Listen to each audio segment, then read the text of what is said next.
mixed bag. We have certainly a lot of familiarity with 5 or 6 of the teams that are in the league that we, coming from the Pac-12, and so there's familiarity there. But there's the other 8 or whatever teams, 8 to 10 teams that we're really don't know a whole lot about. But by the time we line up and play, we certainly do. I mean, we haven't played Oklahoma State, I don't know, maybe ever, not since I've been here. But obviously, by the time you get finished studying the tape and doing all your scouting reports, you feel like what you're doing going in. Kyle, you mentioned that it's the Big 12 seems like a league with a lot of parity. That's certainly been the case the last 3 or 4 years, even when Oklahoma and Texas were still in the conference. Is that good for the conference, or do we need an Oklahoma State or Utah or both to sort of rise up and be the dominant? Is it good for a conference where everybody can win, or do we need some big dogs? I would say now with the new playoff structure, it's good. I think in the past it was a negative, and I know if we felt that in the Pac-12 at least, where there was only 4 spots, and if you didn't have that premier team that was either unblemished or maybe one loss, you didn't have much of a chance getting in. But now with the new structure and the P4 champions getting the invite, I think that it's good to have competition and have a competitive situation within your league. Is the 12-team format is a boon to most people, maybe not Georgia, but even Georgia didn't make it last year.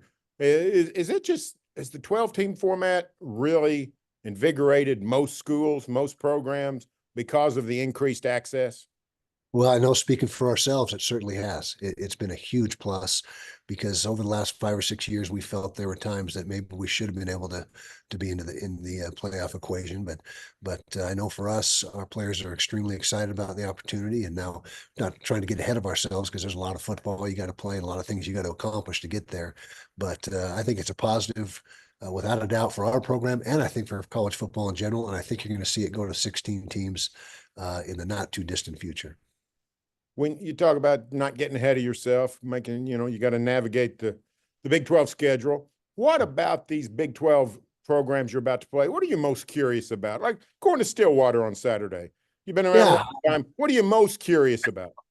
Well, just seeing, you can get so much of a feel for a team on tape, but until you see them in person and get a feel for their personnel and what they're about, you don't really get the true picture until you're actually there playing in the game. And it's going to be, like I said, half our schedule, half of our Big 12 schedule, teams that we have not faced ever or for years and years. And so just getting a feel for them. And, as we're in the Pac-12, by year 3 or 4, you knew what to expect from each team as you were, going to play them and what level of personnel they had, how much team speed they were likely to have and that type of thing. But we're starting from scratch with a lot of these teams. But the flip side is they're starting from scratch with us as well. So I don't see it as a disadvantage.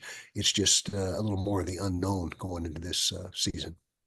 You're dealing with a program, as we mentioned, you and Mike Gundy have been compared a lot. Your programs have been compared a lot. 2 of the last 15 years, 2 of the winningest, I'd say top 10 or 12 programs in America. Do you see a lot of similarities in Oklahoma State and Utah football?